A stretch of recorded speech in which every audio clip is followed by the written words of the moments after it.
All right, so yesterday we learned about what we call discrete functions, which are functions that essentially kind of look at a discontinuous set of points. So when we graph them, they're just like specific plotted points. We talked about sequences, which are essentially a list of numbers with a pattern. So we have sequences and they have you could have any list of numbers that follows a specific pattern, but the main two that we looked at were arithmetic sequences, spelled kind of like arithmetic, but pronounced arithmetic. Arithmetic sequences. And this is essentially like a list of numbers that, that changes by a fixed addition or subtraction. So can somebody, maybe someone that was here yesterday, give us an example? Maybe you can make up your own sequence, arithmetic sequence. Paige? 4, 6, 8, 10, 12. Great. So what makes that arithmetic, Paige? Because it's growing by 2, like adding by 2. Right, so we're adding 2 each time. So we call this arithmetic. I could also like subtract 5 every time to get new numbers, and that would follow the pattern as well. So I introduced to you guys a formula yesterday that we can use to represent a sequence such as this. And it looks like this. Can somebody, I know there are only 6 of you here, but can somebody give me a breakdown of these variables here? Tn, A, N, and D. Paige? A is the first number in the sequence. Yep. And D is how much it's like changing by. Great. Yep. So this is going to be the value of the first term. So it's actually going to be what we call T1, the first term in the sequence. So in our example here, the A is actually 2. And then the D value is your constant, what we call the constant difference. It can be a subtraction or like, I guess, a multiple of a negative or a positive, depending on whether we're subtracting or adding. And in our case here, the D value, because we're adding 2, the D value here is also 2. N is the term number. Okay, for instance, this is term 1, 2, 3, 4, 5, and so on. And then this is going to be the value of term N.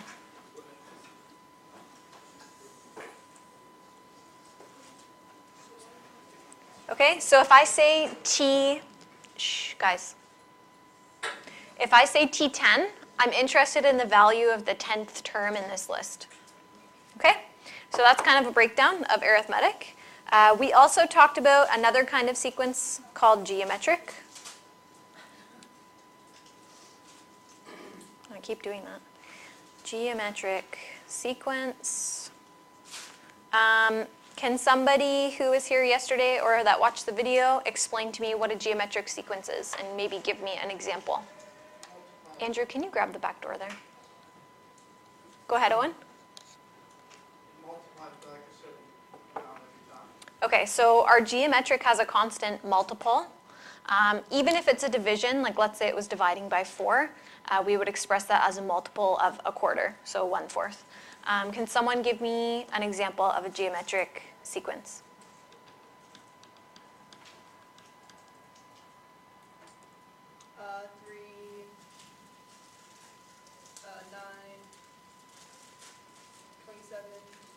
And so on. Yep. I think 50, or no, maybe not. Maybe not 54. Is that 3? 51? No. Yeah. Right? 27 times 3, 51. Is that right? Check that for me. 81. Oh, yeah. I was feeling like that was not right as I was doing it. Thank you. Losing it today. Okay. So this is an example of a geometric sequence because we are multiplying by 3 to get future values. My general formula that we set up yesterday for geometric sequences looks like this, where Tn, A, and N are the same things. And the only difference between this and the other one is that I actually have an R value for geometric, and that represents the constant multiple. So in this case, my constant multiple is 3 because I'm multiplying by 3 to get future terms. Okay, so that's our constant multiple. So we're going to be using these formulas today. Thank you. We're going to be using these formulas today to solve problems. Essentially, we just kind of went over how these formulas work yesterday and what we plug in where and stuff like that. So if you didn't get a chance to watch that video lesson, make sure you kind of make your way to do that tonight. I've also got papers up here from yesterday if you need them. Okay, so this is kind of, in a nutshell, gives us our summary from yesterday. So what's the difference between arithmetic and geometric? Can someone explain to me what that major difference is?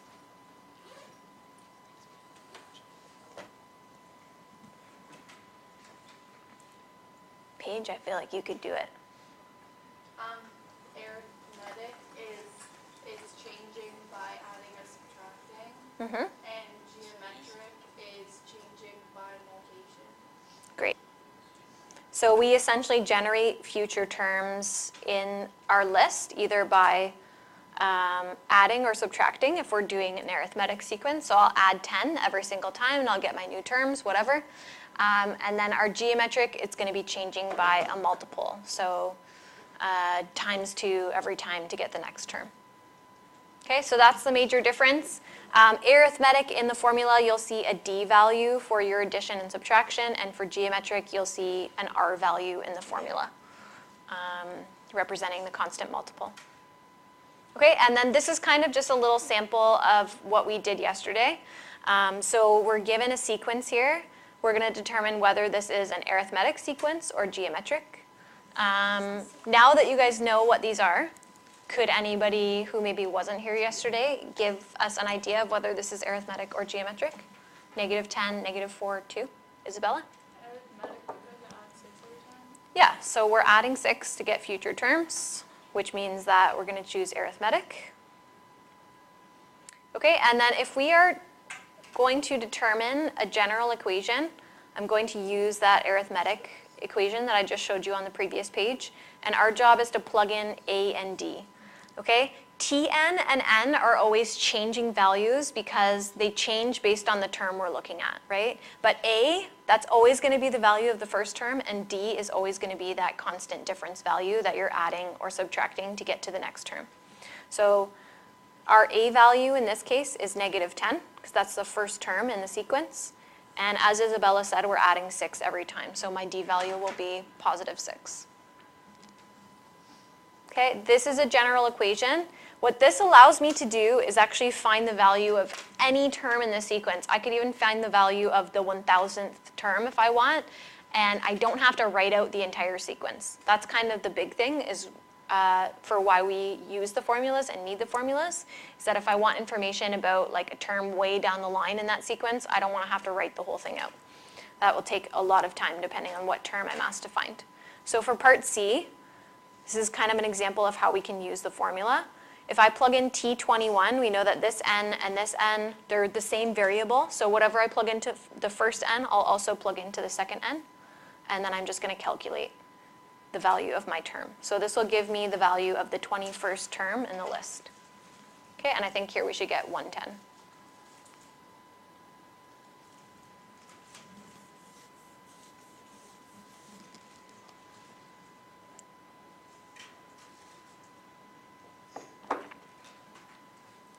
Okay, so that's kind of a summary. We also worked with some geometric questions yesterday as well, but this is essentially just in a nutshell what we did yesterday, okay? So if you kind of just go over yesterday's lesson, it will give you a better idea of the formulas and just like how to create general formulas. That's essentially just what we focused in on. And how to identify arithmetic versus geometric. Questions? So far so good? So good. Do you guys get it who didn't watch the video, who weren't here yesterday? Just addition and subtraction. Yeah. I mean, addition and multiplication. Yeah. Okay. So we're going to take some of our information from our formulas, our previous formulas that we learned, and we're going to work on doing some more like intuitive-based problem-solving type stuff. So I always get the comment like every time, like, couldn't we just do this method instead of this method completely? Some methods will be better for us to do guess and check, or just like intuitively solve the problem, which means like you just kind of like see what fits and see if you can figure it out. And then other methods maybe don't work so well that way. So for some other methods, maybe we'll have to use the formulas and stuff like that. So if you have a different solution than someone else, as long as you can communicate your problem-solving process, I'm totally fine with that, okay? That being said, I will usually say the most efficient method is the method that gets full marks. So if you're asked to find the 50th term and you write out all 50 terms of the sequence, it's probably not that efficient. If you're asked to find the 10th term and you already know the first 3 and you just write out the sequence, that makes sense, right? So there's certain things that make sense in some cases and certain things that if I'm trying to find a 100th term, I don't want to write out that full sequence. That's going to take me a long time. So we're going to work on just thinking about how we can problem solve some of these things today. Okay, so this question asks us to insert 2 numbers between 8 and 32 so that they form an arithmetic sequence. So here's what we got. Okay, so my question is, what are those 2 numbers to make this arithmetic? So I'm going to pause this for a second, and if you're watching the video, you can pause as well and see if you can figure it out. So I'll give you guys a couple seconds here. Okay, did you guys find the numbers? Yeah. Okay, what are they? 16, 24. Okay, so a lot of you guys said you just kind of like saw the numbers that fit in there. That's really good. Did anybody use any other method other than just like kind of guessing and checking to see that this was right? Sam? I kind of saw like, I tried to, You guessed and checked and you were just right the first time. yeah, I don't know how to say it. Yeah, so you did kind of just like Yeah. essentially just Well, kind of I guess know and that check. 32 goes into 8, Mm. and then I broke that up. And then like 24 and 16 are the other 2. Right, so if we kind of think about like 8 being term 1 and 32 being term 4, let's say, of this sequence, I have to add something 3 times to get from this 8 all the way over to this 32. So I could actually find the d value. Like some of you guys are asking me like, how do I actually solve this like mathematically, right? Sometimes we like to know like, oh, what's the process that will always work? Because what happens if we have 10 spaces in between there, right? That's a little bit harder to guess and check. So if I take the later term and I actually subtract my first term, I'll get how many numbers are between there, right? So the space between there, which is 24. And then I have to divide 24, okay? I got from 8 to 32 by adding 24 to that. I have to divide that by my 3 additions here. So I have term 4 and I have term 1 and I'm dividing by the difference between those terms, right? So I'm essentially dividing, I have the 4th term and the 1st term, and this should actually give me my d value. So between 8 and 32 is 24. That's the number between 8 and 32. And I have to add something 3 times in order to find that d value. So I need to split 24 up into 3 equal slices, right? Which gives me 8. So that is a way, like even if I knew like the 20th term and the 1000th term, I could use this method and I wouldn't necessarily have to guess and check. So that is a mathematical way that you could figure it out. So far so good? How do you get that? What? That like whole d. So here I'm finding the difference between the term values, and here I would be finding like if this is like term 1, term 2, term 3, and term 4, okay. I'm finding the difference between the term numbers. Okay. 4 and 1. 4 to 1, okay. Yeah. Okay? All right. Let's try another one. An arithmetic sequence is 8, 14, 20, 26. Which term has the value 92? Prove mathematically. So this one's more asking you to actually show with math, with the formulas, that such and such term has the value 92. I also, because I'm only adding by like 6 here, it might take me a little while to write out my full sequence to get all the way to 92. So there's probably a more efficient method. So D value and A value, I think those are things that we can see right away. If you're not sure what approach to take, start writing the things you know. So what is my D value here? 6, because we're adding 6. And what's our A value? 8.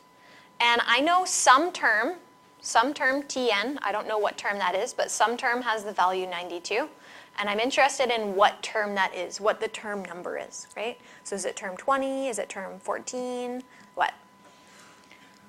So I have actually quite a few components of this formula that I can plug in here. I know a term value, which I'm curious about its number in the list, its position in my list. So I know that some term has the value, 92. I know the first term of the sequence is 8. I don't know the term number, that's what the question is asking me. But I do know that the D value is 6. Can we solve for n here? I think we can. Yep, we've got everything we need. So we'll do 92 minus 8.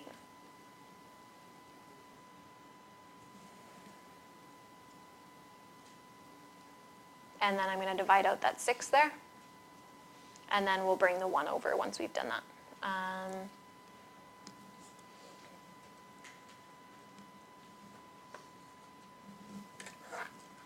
My mental math is not on today. What does this give us? Oh no, I did it backwards. You got 13? 14. Okay. 14 equals n minus 1, and then we'll bring that 1 over to get 15.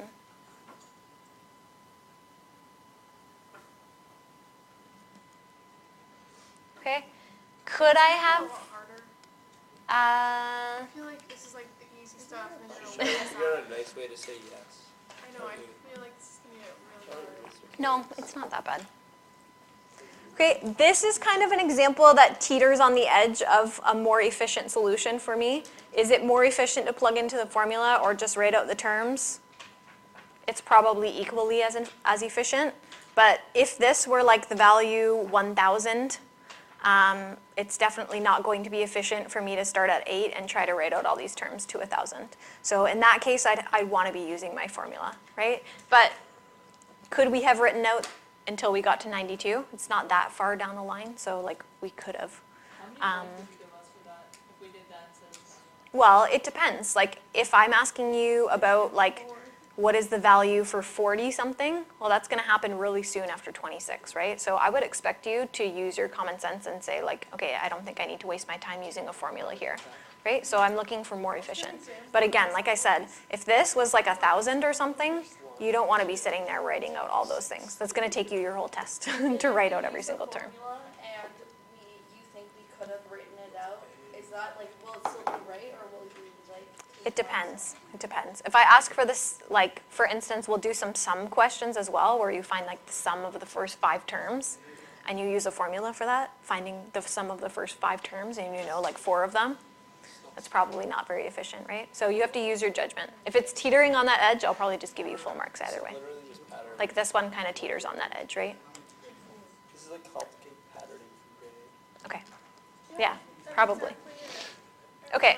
So this is actually kind of similar to what we did yesterday, but this is like a very standard kind of like knowledge-based question for geometric. Well, I just told you it's geometric.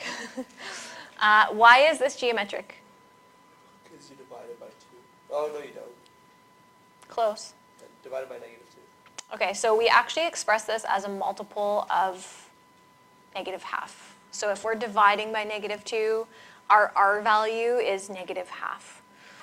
So when we create our equation, R is going to be -12. If I express R as -2, I'm actually saying we're multiplying by -2 to get future terms, which doesn't work, right? We want to say divide by 2. So I actually have to express this as a multiple. So then like multiplying by 3 would be times 1 over 3? Yeah, dividing by 3 would be like multiplying by 1 over 3. Yeah. What's my A value here? Which one? 200, yeah. I thought I heard 100. Okay, and then our job here is to basically just sub in for A and R. I want to leave N and Tn as they are because those are always changing depending on the term that is being calculated. So 200 and negative half, those are the constant things that are true for this sequence. Okay, so this is our general equation. Okay, and then I did tell everybody yesterday, but for those of you that weren't here yesterday, we're going to focus in here on leaving things in exact values as best we can, so no decimal values. So when I go to calculate T14, I'm plugging in 14 for both the ends. And I'm just going to make sure that I work to leave this in fraction form. Some of you guys, your calculators might do this for you, which is fine. But if your calculator doesn't, you can still do it. It's not that difficult. It's just reducing fractions at this point. So when I have a fraction to some exponent, I apply that exponent to both the top and the bottom. A negative number to an odd exponent, is that going to give me out an odd value or an even value? Odd, and then odd. Sorry, I just said that backwards. Positive or negative is what I meant. So is a negative number to an odd exponent going to give me out a positive answer or a negative answer? Positive? Agreed? I have no idea. Let's think about squaring something. I'm so confused. So a negative and a negative Oh, make that makes a negative. a positive. I'm just trying to get the right answer. So if I have 13 of them, how many pairs do I have of those negatives that make positives? Okay, so I get a negative out from this, right? Okay, 1 to the exponent 13 is 1. 2 to the exponent 13 is 8192. And then we're just going to reduce this guy as best we can. So if it's 200 over 8192, we will work to get that reduced. If you have to reduce it a couple times, that's totally fine. If you want to start by reducing this by a half, you can. And then if you notice that you can still reduce it more, you can keep reducing it. But if we can find something bigger that goes into both of these, that's obviously ideal. Alex, did you have a question? Yes, I did, miss. How did you get like from negative 1.5 and 13 to like 1 and 800? So this is an exponent, so I'm applying this exponent to 1, and I'm applying the exponent to 2. So I did 1 to the exponent 13 and 2 to the exponent 13. You're just doing 1 times 13, 1 times, then 2 times 13. Not times, to the exponent of. Oh, okay. I Yeah. didn't understand why it's so weird. Okay. Yeah. Okay, so what is this reduced to? What's the biggest number I can divide into both of these? Let me find out. 2, 4. Okay, if we do 2, then I'm at 100 over what? No, it's not. Over 4096. I think that can keep going, right? Okay, then do Can another I just 2. say the answer? Just Yeah. do another It's 2. negative 25 over 1,000. How do you know? Okay, so I think we can get 4 into both of these at least. If we do 4 into both of them, then it will give us 25 over 1024. So if you want to just keep halving it until you can't half it anymore, or find numbers that keep going in, I don't care how many times you reduce it, as long as you know how to get to the final, right? Do we have to do this if our calculator does it for us? I'll probably expect to see like some of this work here, but if your calculator does it for you, then you can jump from like something like here. Still gets 5 when I did that. Yeah. Just I type just it in. did, yeah, I just typed it in. Okay, good. But I want to know that you know how to get from here to here, right? Oh yeah, But just like, take So- a lot of work. So if I showed that I did like 14 minus 1, and then I would expect to 1 see over at 2 least these 3 is things 13. and then this, probably.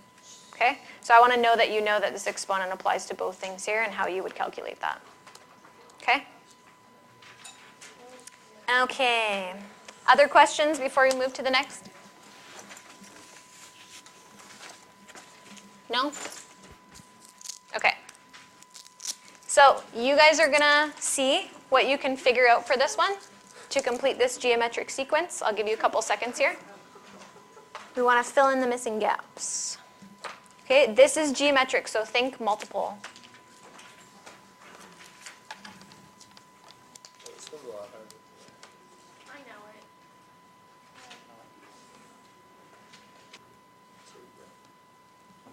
All right, how many people have got it? Yeah, this is good. Couple of you? Owen, what'd you get? 320, 160, 80, 40, 20. Great. And how did you get that? Did you just kind of like guess and check? Well, I didn't guess, I knew it. Of course, you knew and you checked, right? Perfect. Okay, so I said there is a potential second answer to this. Elise, what do you think? Nice. Okay, so the way the spaces are, we actually don't know whether we are doing a multiple of a half, whether we're multiplying by a half, or whether we're multiplying by a negative half. Okay, so this one had two options. Here's the question.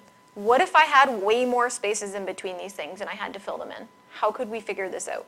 So what is the mathematical way, other than, like, as Owen said, knowing and checking, or guessing and checking? Not in Owen's case, of course. How could we figure this out mathematically? I divided 160 by 10 and broke that down to fit the 3 spots. Okay, how did you break it down? So Sam is suggesting this. Yeah. And Okay. then I got 16. And then Okay. I found multiples of 16. So I broke it down to first 4. Okay, so we need 4 multiples of the same thing that will divide 16 into. Is that what you're saying? So Yeah. how did you do that? Oh, that didn't work. So, that is pretty much a guess and check. Oh, yeah. You're close, though. Any other thoughts as to how we could, like, Divided by find 4. that? So if we divide by 4, we're going to get 4, though. So I don't think that gives us our value. Why subtract 2? Okay, so Sam is actually on the right track of using 10 and 160. So I'm going to use, usually I will start with the one that's the further down in the list. So this will actually calculate out my R value. I will do a division between these two things. And you notice here that you get 1/16. So 10 is 1/16 of 160, okay? We know that. So if I multiply 160 by 1/16, I'll get 10. But I need to split that up into 4 equal multiples that will give me 1/16. Okay, so here's a question for you. If, let's just say, I was multiplying a sequence by 3, 3, 3, and I multiplied by 3, and then multiplied by 3, and then I multiplied by 3 again, and then I did it again. What's another way I can express 4 multiples of 3? Okay, so I'm doing the opposite here. I need to divide this into 4 equal multiples. So how do I do the opposite of exponent of 4? Close, not square root. Times 4. I have 4 equal multiples I want to divide this into. I don't square root, I Multiply, divide, subtract. 4 equal multiples. I fourth root, right? Oh, So we will fourth root this guy. Okay? This is the difference between the number of terms that I have, right? So if we call this term 1, 2, 3, 4, 5, 6, this is term 6, and this is term 2. The spaces between that are 4. So I can actually fourth root. So this is the way that we do it with, like, a geometric sequence. And whenever I do an even root, I have to consider plus minus. If I do an odd root, then I'm just going to end up with whatever answer I get. Either it will be positive or it will be negative. But when I do an even root, like 4 or 6 or 8 or a square root, I have to do plus minus to my answer, which is how we should know that we have 2 options here. Okay? Can you do the guess and check method? Of course. It does get a little bit more challenging once you have a lot of spaces between your terms, though, right?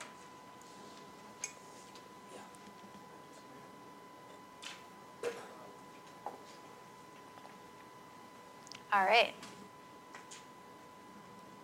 Let's move on.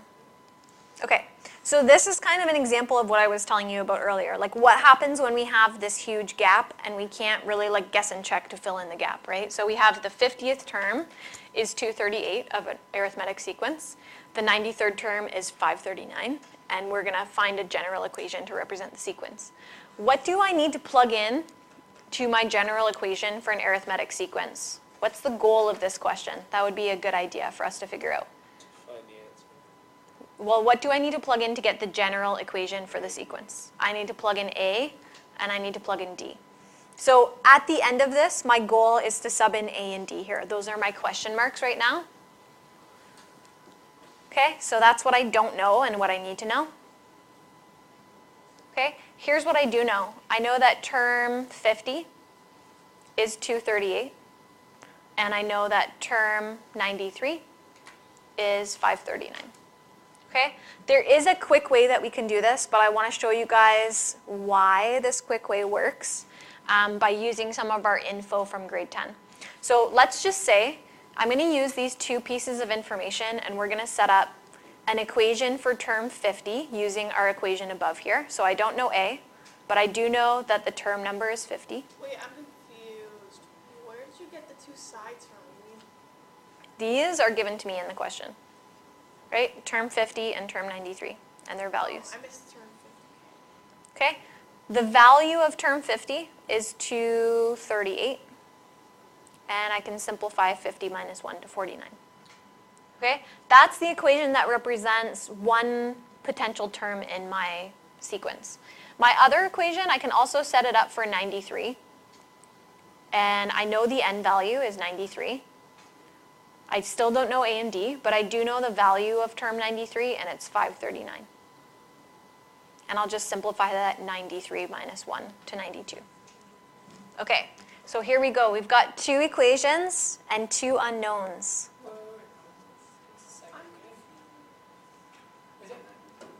Okay, so all I'm doing is I'm just plugging in the n's for term 50 and term 93, and then I'm plugging in their values based on what the question gave me. But what happened to 238? I plugged it in for term 50 right here, because I know term 50 is equal to 238. Oh. Okay? Okay, I have two equations and two unknowns. How do I solve?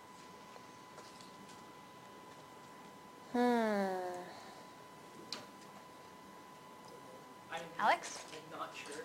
It's okay. You probably multiply off in D, so get a 92 alone and move it over. I think you're moving in the right direction. Owen? I can't just input. I need to know what they are for sure, for sure. Thoughts? We learned about this in grade 10. How do I solve, similar to solving for Elise? So there's two options that we can do that we learned in grade 10. One is called substitution, which I think is what you're thinking of, like as combine. Or the other one is elimination. That's right.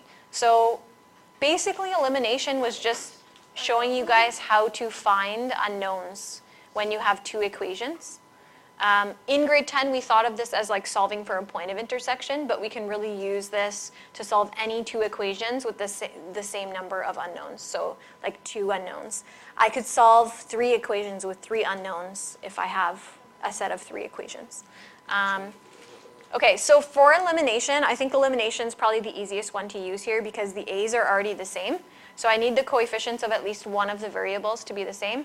And then I think we can eliminate the a's here by subtracting. I can also add if I happen to have two opposite signs here, but we don't.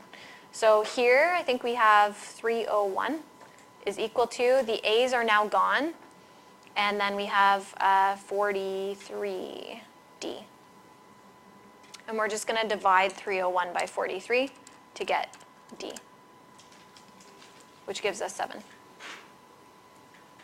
How do I find a now? Throw D into the equation. Yeah. So I can plug this back into any one of the two original equations. I just happen to have space below this one. What is D equal 7 or 1? I got 7. Okay, and then we'll just isolate for a here. 49 times 7 is 343. I just did 301 divided by 43 here. And then we'll do 238 minus that. What happened to A? I did a minus a here, so that's 0 now. Why wouldn't you do D minus D? Well, these won't eliminate. I mean, I did do d minus d. I did 92d minus 49d, and I got 43d. So the name of the game here is elimination, right? So if I'm not eliminating one of the sets of variables, like either the a's or the d's, then it's not going to help me. So I have to eliminate one of them. So you should get a as negative 105 here. Okay, and then my job from the original question was to create a general equation to represent this sequence. So I'm just subbing in my a and my d. in that arithmetic sequence formula.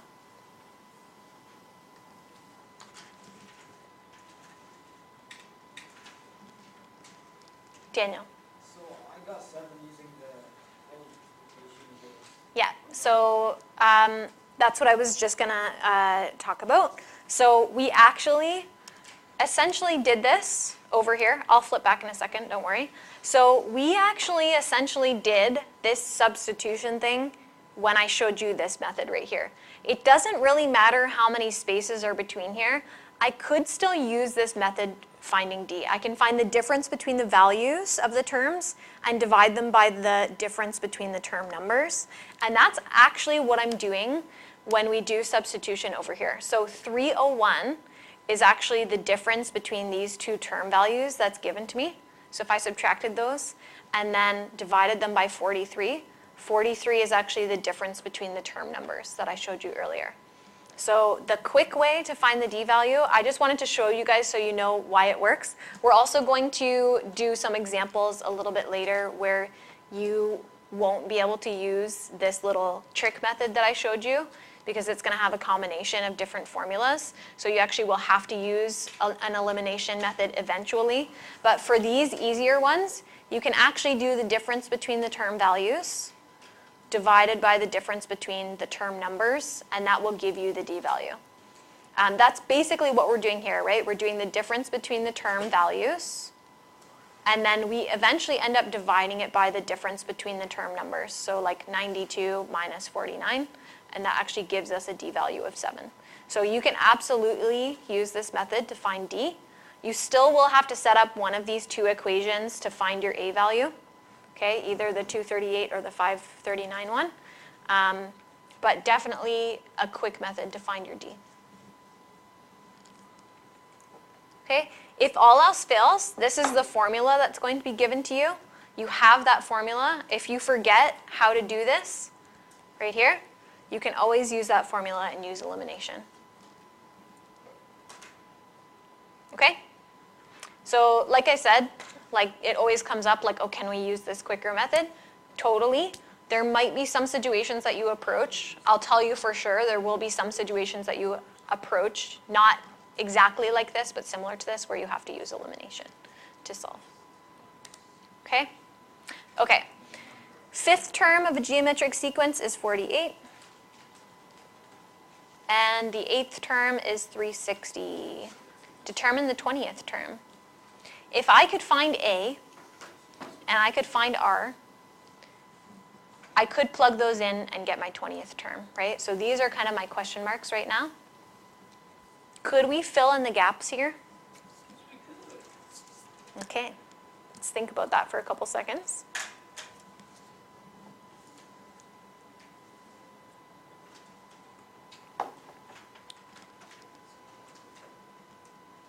Any thoughts? A is the fifth term. This is term 5 right here. This would be term 6, term 7, term 8. Can't you do 360?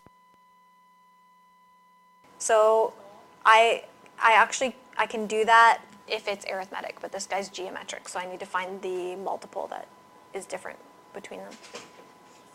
45 divided by 360. Then there's 4 what's it called, terms. So how many between 5 and 8? 3. So I would be doing a cube root here. So what is the cube root of 360 over 45? 2. Do I have to consider plus minus? Yeah? No, because it's negative. Odd. It's an odd root, so I don't have to consider plus minus here. Odd roots are going to give it to me as it is. Like if it's negative, it will stay negative. If it's positive, it will be positive. Okay, so our R value is 2. Why is it not plus and minus? Because it's a 3? Whenever I do an odd root, I will only have one option. Okay, so I know R. I can solve with a system of equations. Again, we can do this similar to how we did our our previous example. So I'm going to show you guys that just so you guys, just in case you forget this, so you know how to use the formulas as well. And then we'll go and we'll find A and just sub it into our thing here. I just want to make sure we all know how to solve using the formula. So I'm going to do a similar thing to what I did last time, and that is just set up my two equations. And because the equations are going to be given to you, if you do happen to forget how to find, oh, how do I find R, how do I find D given two random terms, at least you have the equations and you have something that you know how to plug in, right? So I'm going to plug into our geometric equation, which is a times r to the exponent n minus 1. And I'm going to do this for both term 8 and term 5, so setting up two different equations. And I'm going to sub in my value of term 5, which is 45. And I'm going to simplify my exponent. So we'll simplify that to 4. And I'll simplify this exponent to 7. Wait, why are you doing both of them? So if I have two unknowns, I need to have two equations in order to solve those two things. Unknown? The A and the R. So imagine we didn't know this R. I know that we already solved for it, but I'm just showing you if you forgot how to solve for it, then you can at least use this method. Okay, so here with these two equations, because they're not additions of terms, I can't really use elimination, but I can use substitution. So substitution requires me in one of my equations to isolate for one variable, and then I sub that into my other equation. So I think A is actually pretty easy to isolate if I just divide out the R to the 4. And then I am actually going to replace my A in this equation with 45 over R to the exponent 4. So I'm going to sub this into my equation for A here. So we'll get 360. So we're using substitution here. And the goal here is to have all of one variable, because if I have one single variable in my equation, I should be able to solve for that, right? If I have two variables, that's a little bit harder because if I don't know what one of those things is, I can't solve for the other one. But if I have one single variable, I should be able to solve and isolate. So I have 7 R's on top and 4 R's on the bottom. How is that going to balance out? 3. On bottom or top? Okay, so I'll have 3 R's left on top when those cancel out. And then our job is to isolate for R. So you guys should see some parallels happening with what we did above and what we're getting here now that we've used substitution. Okay, do you guys notice how this is similar to what we did above? Yep. This is actually literally exactly what we did above, right? But here we're just using substitution to get there. Okay, and then you should get 2 for R. The nice thing is, if you use the substitution method, you already have the equation to sub it back into to get A. Okay, so we're going to, again, focus on making this as exact as possible. So I'm actually going to leave this as 45 over 16 for A. Okay, in this method that I showed you guys above, I still have to create one of these two equations and sub R in and find A. Okay, so you still do need to know how to set up these equations, or at least one of them. Okay, our goal here was to find term 20, so I think we can just really quickly put this into our geometric sequence formula and then calculate. So this will be 20 minus 1, and I think this just ends up being a whole value because we're just multiplying by 2. So follow BEDMAS here. And I think we should just be able to enter that all into our calculator and get a value.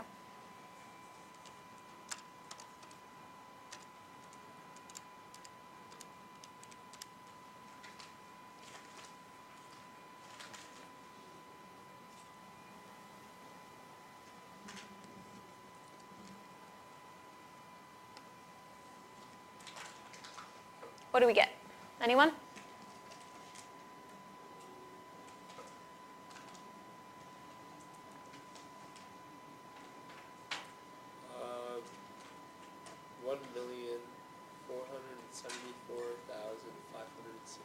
Great. So this is what you should get. Okay.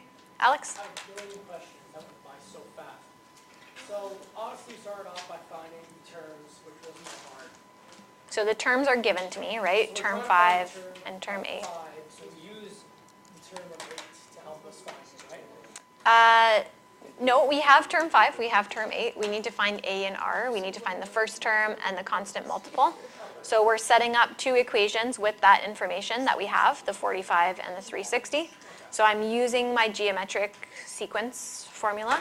So the first one we use put T5 AR for the 5 for the T. Or where the So this is the formula I'm using, just so everybody knows. It's the a times r n to the negative 1. putting in for the end. So I'm subbing in 5 for both ends in the left side, and then on the right side I'm subbing in 8s for both of the ends. Then you just minus it both by 4 whenever you get R or something. Yep. Then that will give you R value. Which would be A I equals 45 R4. Then you switch it over to the other one. So this right here is the second part of this, right? So I'm isolating for one variable so that I can substitute it into my second equation. Now they put 360 in TA, right? So 360, then we do the 8 to the minus 1. Yep. Then we get 7. Then we put in the A for the A. That's our A Right. value. So coming from this first equation. Okay, and then because I have all r's here, I can solve for r, right? So I'm just combining these guys. So if I have 7 r's divided by 4 r's, I'm left with 3 r's, Yep. and then just isolating for r. All right. Why did Okay. it turn into 45 over R4 to the power of 7? To the power of R7. So okay, so if these equations, both of these terms come from the same sequence. Agreed? Agreed. Okay, so do these terms, because they come from the same sequence, are the a and the r in these sequences the same? Yes. If they're from the same sequence, the first term of the sequence they come from is the same. So I know that the first term from this term that I found here, so the a value here, is actually equal to the a value over here. So I can actually, when I isolate for the a value here, I can actually plug it in for the a value over here, because I know these come from the same sequence. I know the a's are the same. They're equal, right? So when I isolate for a here, I can actually plug it into my second equation, and I'm just essentially subbing in this value right here, in for that a. Yeah, I get how you sub it in, but why is it to the power of R7 now? Well, this was already here. But So I'm is just the- carrying that is down. the brackets times R7 or to the Times. power? Times r to the power of 7. So this is being multiplied. It's like the whole R7. So think of it as r to the 7 over 1. That's kind of why I wrote it a little bit higher. Okay? You can always, if you want to review it again, it's on the video, so you can always just take a look back if you want to do it a little bit slower. Okay? Okay, we have one more that I want to do today. I'm going to give you guys a couple seconds. I know, this one's a little long today, but lots of different types of questions. So I'm going to give you guys a couple seconds here. I want you to see if you can determine the number of terms in this sequence. Because I have one question. Yes, question, go ahead. Like, how we see 5, negative Shh, 10, guys. in that little space. How do we know how much is in that little space? How much like? You don't. Oh, you don't? That's the question. Okay. Okay, so ideas. What can we do to figure out the number of terms in this geometric sequence? Did anybody find out how many terms are in here? 3? No, because there's a question mark in here. How many terms are between there, right? Right. Okay, there's a couple of things we can do. If you don't know what to do, start writing down what you know about the sequence. So what do we know about the sequence? It goes up by, no, this doesn't. Multiplied by It's all negative 2. divided by 5. Or you can divide all of the R is negative 2, A is 5. Okay, so r, I'm multiplying by negative 2 to get future terms. So r is negative 2. Okay. What else do we know? Do I know the first term? A is 5. 5. Okay. I don't know the number of terms, the total number of terms in the sequence. But I do know the final term, the value of the final term in the sequence. So I do know that some term, Tn, is equal to negative 10,240. Could this be enough if we subbed it into our geometric formula to actually solve? Yes. I think it probably is. This is our geometric formula. Okay, again, there could be other ways that you could solve this as well, but I'm showing you the mathematical way. using the formula. So I'm just subbing in what I know based on what we're given in our question. Okay. Now, we have something that looks pretty similar to some of the work that we did in our exponential functions chapter. How do I solve when I have an unknown in my exponent? Zion? Log. Okay. Oh, I remember that. So the first thing that I need to do before I use log is I need to get the base and the exponent isolated. So I need to get rid of this 5. So we're going to divide it.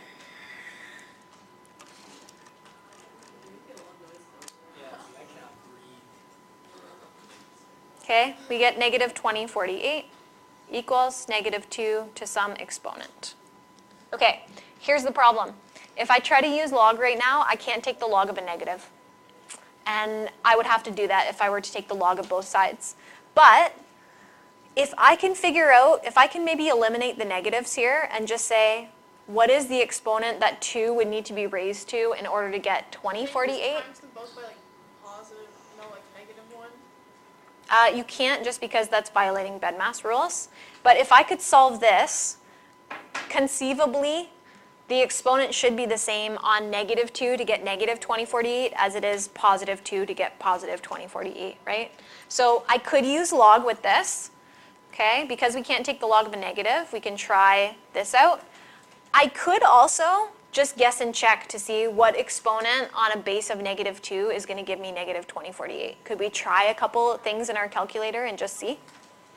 Okay, if you want to use log, we can both sides here. And what we would have to do is parachute down this exponent. But you can definitely just guess and check in your calculator.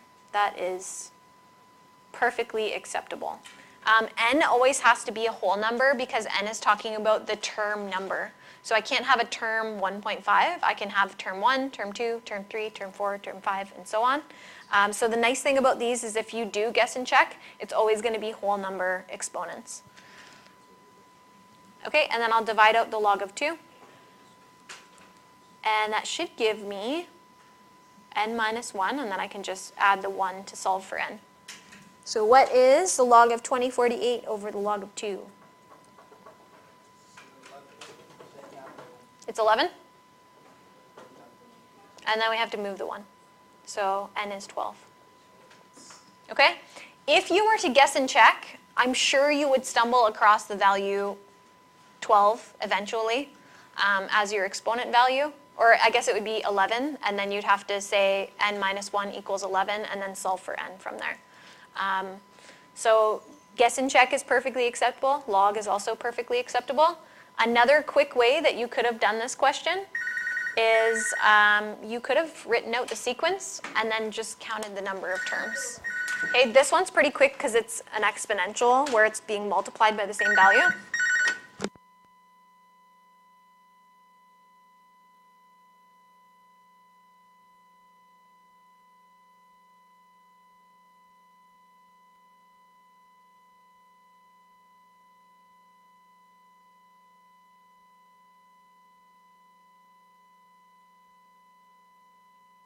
The easiest way to actually solve this guy would have been just to fill in the gaps. If we continue multiplying by negative 2 and just write out the sequence, we actually get to 1024 or negative 10,240 pretty quickly.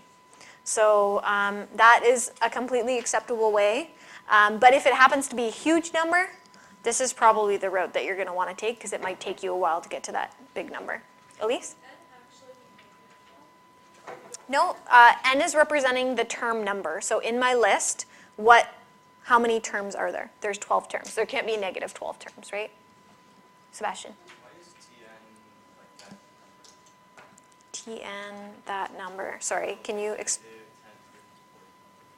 just because that's the last term of the sequence here. So I want to know what the term number is for that last term. And that will tell me how many terms are there. Yeah. Alex, did you have a question? No, it's not even, that's not even good. Just, Okay. Okay. So guess and check is also another method if you want to just plug in various exponents and see what you get there. You'll get 11, and then you'll have to set 11 equal to n minus 1 and solve for n again. Okay, or write out the sequence. Again, sometimes more efficient than other times, so you have to use your common sense and make a decision there. Okay? All right.